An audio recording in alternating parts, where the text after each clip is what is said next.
¿Qué harías si te quitaran aquello que has protegido por más de una década? Todo comenzó hace más de 10 años cuando Chagüey rescató a dos venados cola blanca de apenas 30 días de nacido. Con esfuerzo y dedicación los cuidó y protegió, permitiendo que su población creciera hasta convertirse en un grupo de 45 ejemplares.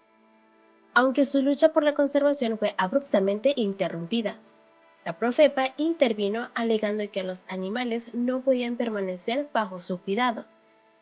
Pero la historia no terminó ahí. Miles de internautas se movilizaron exigiendo que los venados regresaran con Chago. Gracias a la presión de los internautas, existe la posibilidad de recuperar a los animales. Las autoridades han comenzado a negociar un acuerdo para que los animales puedan permanecer bajo su cuidado.